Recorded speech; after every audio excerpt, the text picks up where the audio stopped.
Welcome back to our news bulletin. The Indian clampdown in occupied Kashmir has entered 200th day today. All lines of communication from the valley to the outside world are cut, making people to live under a virtual house arrest.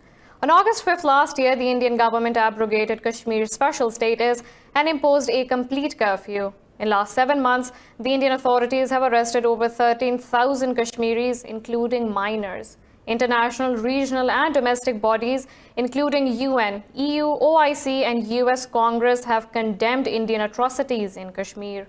On January 10th, Indian Supreme Court ruled the communications blackout in occupied Kashmir is unconstitutional. But New Delhi has not allowed access to any foreign media and human rights bodies to see the on-ground situation in the valley. US congressmen have expressed concern over the grim situation in occupied Kashmir during their visit to India. Congressmen Ami Bera and George Holding urged the Indian government to release political detainees and restore normalcy in the territory. Speaking to the media, Ami Bera said they were keen on bringing a US congressional delegation to the occupied valley. Bera said they have expressed their concern on the continued detention of political leaders in Kashmir to the Indian government. Meanwhile, Indian police have charged another Kashmiri politician under the controversial Public Safety Act. Over 700 Kashmiris have been retained under the PSA since August 5th, after India revoked the valley's special status and imposed a lockdown in the territory. The humanitarian crisis in the occupied valley is getting worse due to the continuous lockdown in the valley. All lines of communication from the valley to the outside world are cut, and people are virtually living under house arrest. Now, New Delhi is also cracking down on internet users, making it almost impossible for doctors to maintain a correspondence with their patients. More in this report. Occupied Kashmir has been under a curfew and communications blackout since India stripped the region of its autonomy 200 days ago. This has had a dramatic effect on the lives of the valley's 8 million residents. With calls outside occupied Kashmir blocked and intensifying curbs on the internet, life has been brought to a standstill. This includes doctors who can no longer consult with specialists outside the valley or order life-saving medicines. Amongst the patients that were under my care, I know that 2 patients died. And had we had access to basic communications such as mobile phones, landlines or internet, we would probably have been able to save their lives, or at the very least, prolong their lives. The communications blackout is also hindering the scheduling of surgeries, leading to deadly consequences for some patients. Before August, I could, doctor gave me the prescription. On the prescription background, the company will authorize me to give a drugs because it's very costly drugs.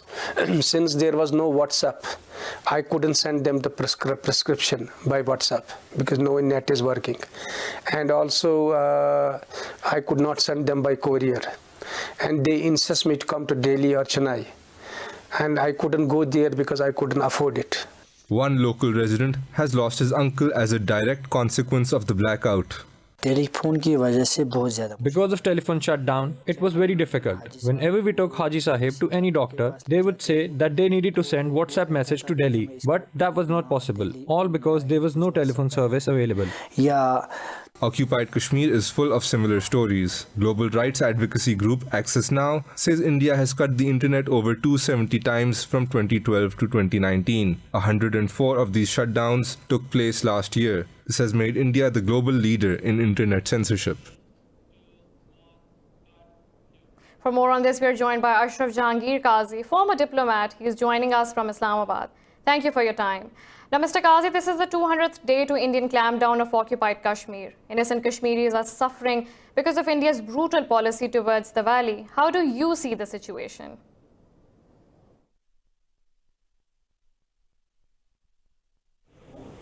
Well, as you said, it's 200 days of absolute hell for the people of Jammu and Kashmir, and especially in the valley of Kashmir, where there is still a lockdown, and people can't sort of live normal lives. They can't get in touch with their loved ones. They can't get essential supplies of food. We don't know the exact numbers of people who have been injured, jailed, or even deprived of their lives. But I mean, it is a mounting situation which is getting worse and worse. Genocide Watch has already issued an alert shortly after the clampdown, and now around the world there is very severe condemnation of India's activities. However, the real danger is that these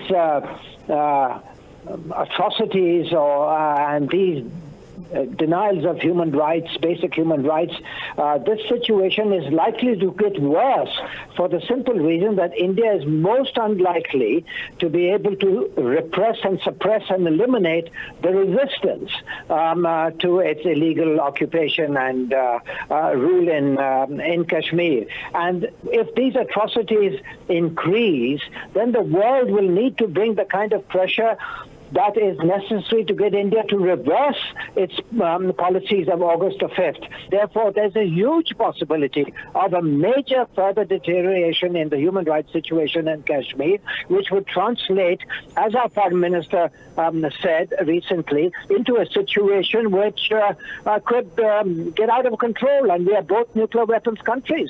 And therefore, it is absolutely essential. It is unconscionable of the world to take an attitude that confines itself to mere criticism and expressions of concern without telling India that they need to sort of reconsider their entire position, because the world cannot endure such a horrible situation which could risk the security of the entire region. Now, Mr. Qazi, you've rightfully said that there has been international condemnation over India's illegal annexation. Pakistan has been trying hard to approach different international forums to highlight the issue. What more can be done diplomatically to resolve the issue? Well, number one, Pakistan has to keep up its good work. The United Nations Secretary General recently visited Pakistan and made some very encouraging statements. The United Nations Secretary General is a very important person. You know, he's the head of the Secretariat. And under the Charter, if he is concerned about a specific situation threatening the peace in that region and beyond that region, he can himself bring that situation to the notice of the Security Council, asking for it to meet and deliberate on this subject and to come up with measures to address this situation. I think that under Article 99 of the Charter of the United Nations, the Secretary General has that. So he's come here, he's engaged with many conversations, he's met with a whole lot of people from the Prime Minister onwards and all, including the Chief of Army Staff, including the President of Azad Jammu and Kashmir. And so he has now got a personal feel for the situation, and we need to work on that. We need to work on the other institutions of the United Nations, including the International Court of Justice. That was Ashraf Jahangir Qazi, former diplomat who was joining us from Islamabad. Thank you for your time. Now, for even more on this, we are also joined by defense analyst Lieutenant General Ghulam Mustafa. He is joining us from Lahore. Thank you for your time, Mr. Ghulam Mustafa. The Indian clampdown in occupied Kashmir has entered 200th day today. We have seen communication blackout, arrests, killings of innocent Kashmiris. How do you see the situation after 200 days? In fact, the Kashmiris continue to suffer. That's unfortunately the truth of it. What we need, the Indians have refused to budge. The world has refused to take any notice, in the sense that they have not forced India to back off. So that actually is the ground situation. From there on, where does the world take this issue seriously or not? I feel that the world has, like I said earlier, totally failed in taking notice of the gravity of the situation.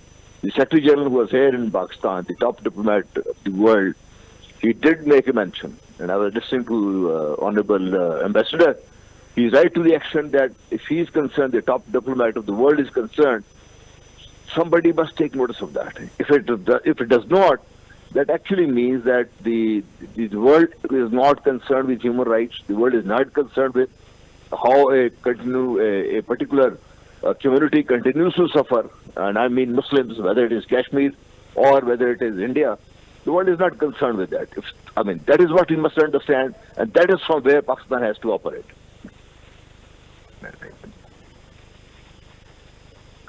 World has failed to address the issue. Now, Pakistan has been approaching different international forums for Kashmir since August 5th. How do you see Pakistan's efforts so far? I may sound very pessimistic, but unfortunately, Pakistan has not driven the point home. We started off very well when Prime Minister addressed the UN General Assembly. From there on, I think we should have put the pedal, pressed the pedals more, but we didn't. It is one of that situation, and now that the Secretary General has visited us, we have talked about it. I'm not very sure whether we have that kind of a strategy or what strategy we are following. Therefore, I personally feel that Pakistan isn't doing enough, and ultimately Pakistan and Kashmiris both suffer. That was Lieutenant General Ghulam Mustafa, analyst who was joining us from Lahore. Now more in this bulletin. Beijing has objected to the visit of Indian Home Minister Amit Shah to a disputed area in the eastern sector of China-India boundary. Foreign Ministry spokesperson Gang Shuang says the visit violated China's territorial sovereignty and sabotaged political mutual trust. Gang said Beijing never recognized India's so-called Arunachal Pradesh state. He urged New Delhi to stop taking any action that may further complicate the border issue. Gang also asked the Indian side to take concrete actions to uphold the peace and tranquility of the region. China claims Arunachal Pradesh as part of southern Tibet.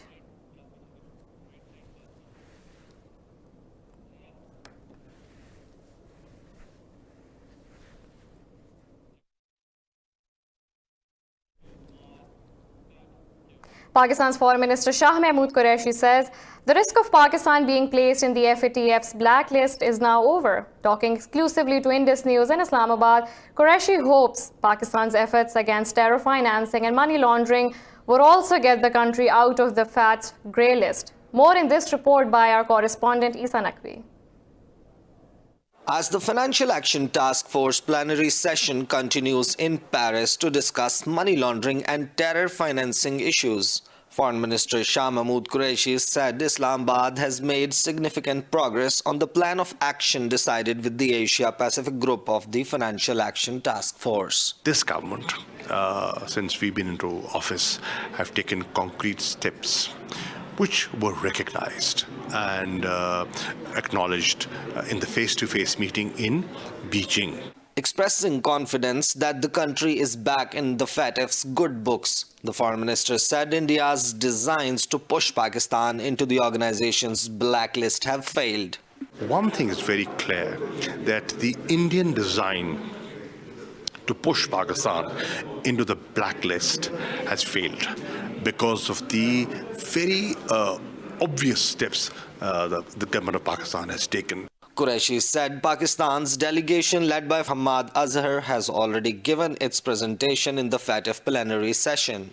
The legislation undertaken, the amendment of rules that took place, the conviction against certain individuals and organizations, the fact that bank accounts were frozen, the fact that assets of certain proscribed organizations were overtaken. This was the presentation of our delegation led by Hamad Azhar.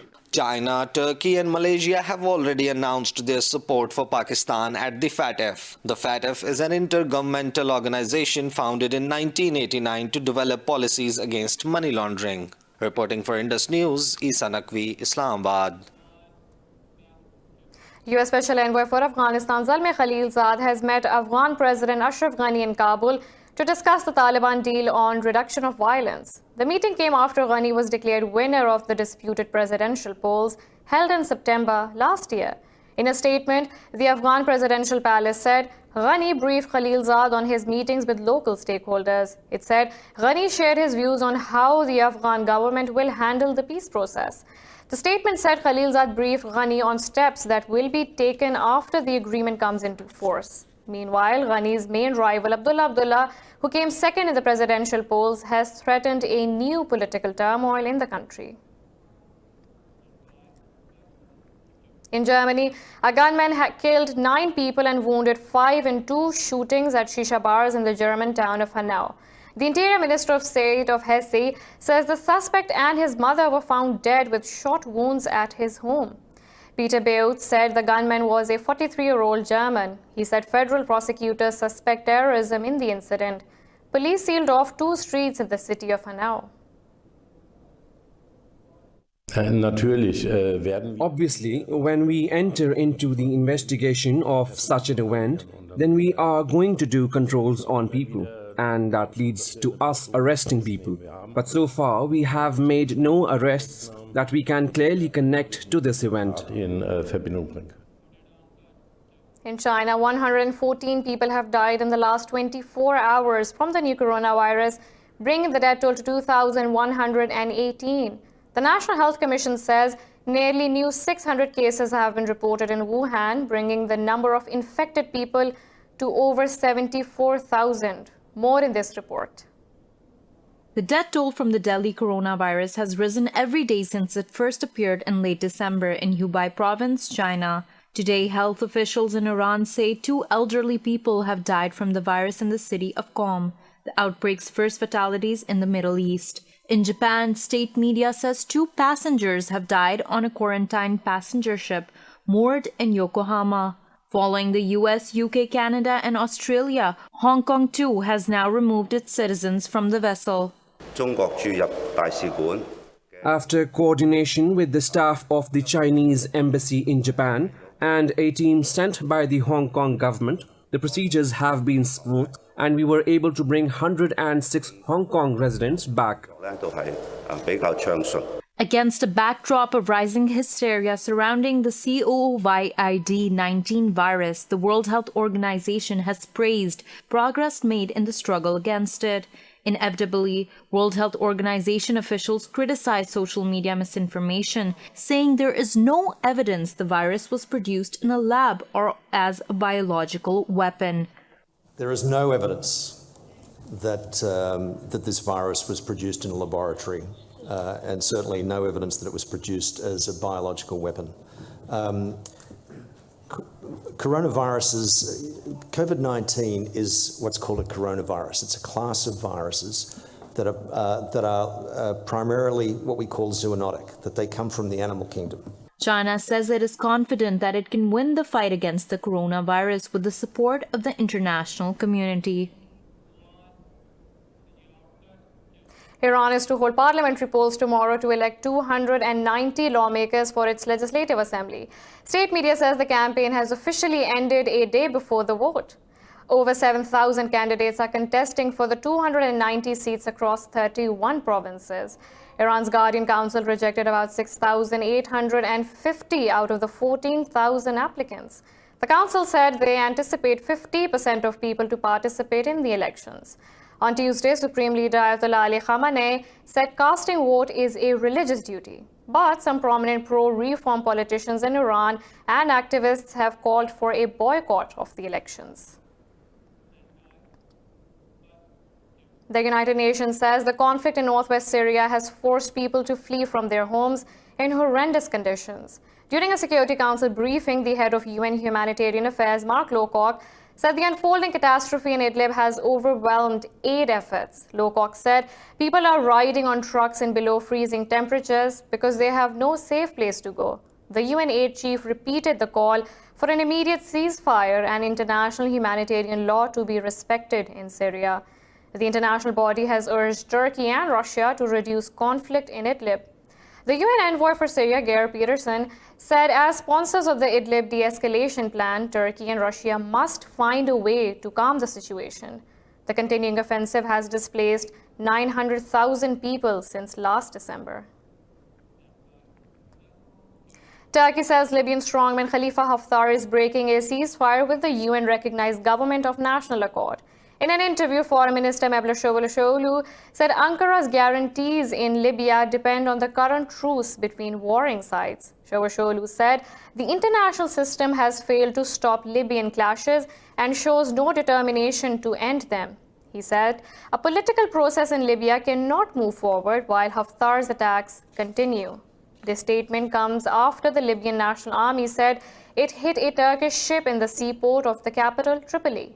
Turkey backs Libya's GHANI and has signed a military cooperation agreement to help it repel an offensive by Haftar's forces.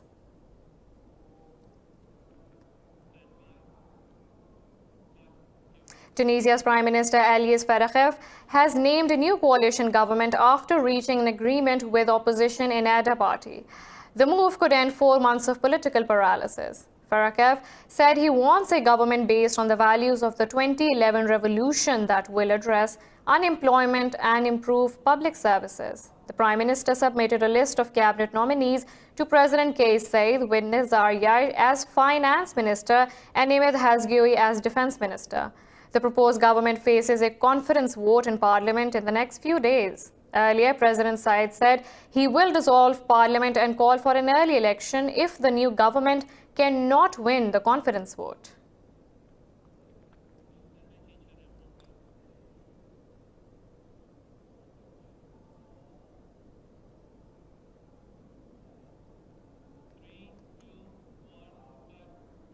Australia has set up a national inquiry into its 5-month-long bushfire crisis. It affected 3 in 4 Australians and prompted widespread criticism of the government for its sluggish response. A poll found confidence in the federal government decreased by 10.9% since October to 27% in January. Prime Minister Scott Morrison has defended his actions by pointing to regulations requiring states to formally request federal assistance. He claimed he worked in a constitutional grey zone by deploying thousands of troops and reservists to assist in the bushfire recovery. He said there were currently no powers to declare a national state of emergency to trigger direct federal government responses.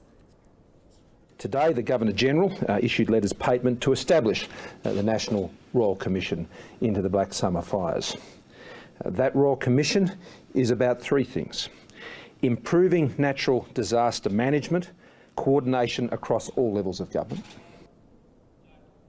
Southern Africa has been in the grip of a severe drought for the last 5 years. In Zambia, after media reports and a tweet for President Edgar Lungu suggested the Victoria Falls were running dry, thousands of visitors cancelled their trips.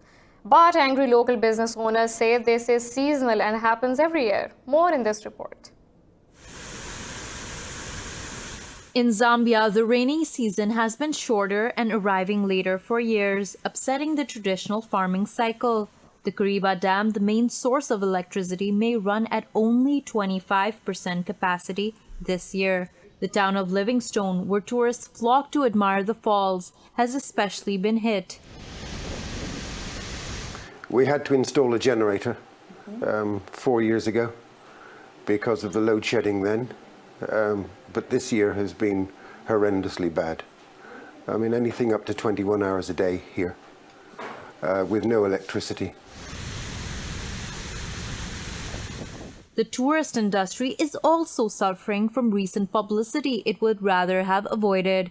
A video filmed in September purporting to show the falls reduced to a trickle made a massive buzz on social media. Zambian President Edgar Lungu exacerbated the hubbub by tweeting his response. At Livingstone, the locals were incensed, but too late. The damage was done. It had actually a huge negative impact because many tourists, they cancelled their trips to the Victoria Falls because they heard that the Victoria Falls is no more. They heard that the Victoria Falls is dead. This month, the falls are again flowing along their entire length, but the lack of tourists has bitten hard. I laid 2 off at the end of December because we just can't afford to keep everybody going, as much as I didn't want to do it. And it's very difficult. You know, they've got families, they've got kids at school, they've got mouths to feed. But I had no choice, absolutely no choice. The once busy site is now deserted, with tourism in the area dropping 25% this season.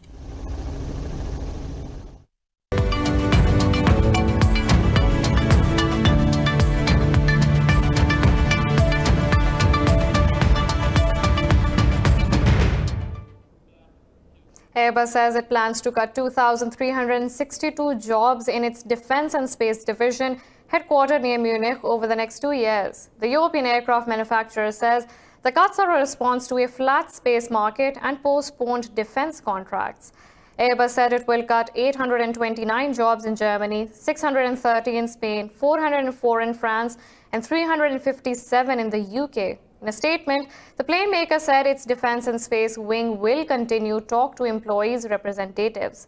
The division accounts for 15% of Airbus revenue. Last week, it reported a net loss of about $1.47 billion for 2019 after a heavy fine over a bribery scandal and a rise in costs of its new military aircraft.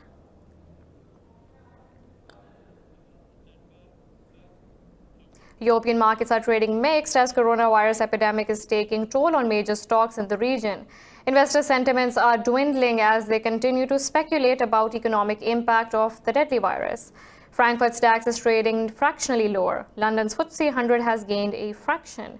CAC 40 in Paris trading marginally lower after Air France KLM shares fell over 3%. In Asia, Shanghai Composite closed nearly 2% higher after China cut its lending benchmark rate as a policy measure to inject stimulus into the economy.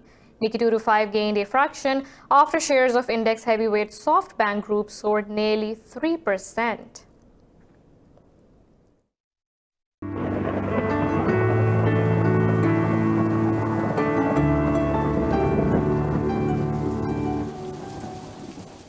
Now let's look at the weather from around the globe.